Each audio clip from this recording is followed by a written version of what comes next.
When Sarah left that evening, I thought it was just another one of our arguments. She grabbed her purse, her tone cold, and said, "I'll return when I feel like it." The door closed behind her with a finality that made my stomach twist. We had fought before, but this time, there was something different, something distant in her eyes that made me realize she might not come back. For the first 2 days, I didn't text her. I wanted to give her space, to let her cool off.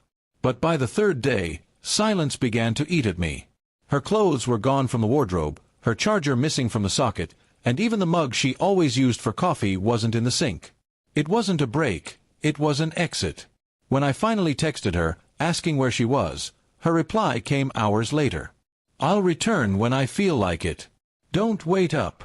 That message felt like a blade. No apology, no sign of emotion, just pure indifference. My hands trembled as I reread her words.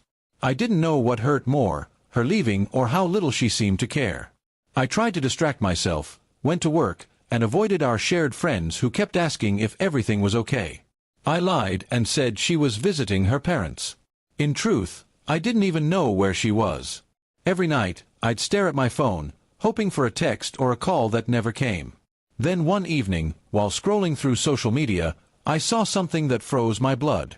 A friend had posted a picture from a local restaurant, and there she was, sitting across from a man I didn't know. Her smile was carefree, the same one I hadn't seen in months. The caption read, "Perfect dinner with new friends." For a moment, I couldn't breathe. I zoomed in, looking at her hand resting casually on the table. No wedding ring. My chest tightened. That was when the truth hit me. She hadn't needed space. She had found someone else. I spent the night thinking about what to do. Confronting her would only push her farther away. But then, an idea came to me, a way to make her realize what she had thrown away. Not through anger or words, but through truth. The next morning, I cleaned the house thoroughly. I put away her leftover things, folded what clothes remained, and boxed them up neatly. Then I took one photo, a picture of the front door, slightly open, with her boxed belongings placed right outside on the porch. I sent it to her with no caption. Minutes later, her typing bubble appeared. "What is this supposed to mean?" she texted. I replied simply, "You said you'll return when you feel like it. I'm just helping you understand that this house might not wait forever." For an hour, she didn't respond. Then came another text, this time frantic. "Wait, are you serious? Why are my things outside? Who's there with you?" The sudden shift from calm to panic almost made me laugh bitterly. I didn't answer. I just let the silence speak for itself. Not long after, my phone started buzzing with calls. I ignored every one of them. Then, around midnight, I heard the sound of a car pulling up outside. Through the window, I saw her rushing to the door, her face pale, her hands shaking. She knocked desperately, calling my name. When I opened the door, she looked terrified. "Why did you do that?" "I thought something happened to you," she stammered. I met her eyes calmly and said, "No, Sarah. Nothing happened to me.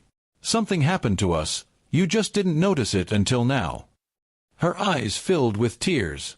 She looked at the boxes and then back at me. "I didn't mean to stay away this long. I just needed time," she whispered. I didn't answer right away. For once, I wanted her to feel the weight of her choices, the fear of losing something real. After a long silence, I said quietly, "Time is fine, Sarah. But respect and honesty can't be paused. You left me wondering if I even mattered." She lowered her gaze, guilt written all over her face. "I'm sorry," she murmured.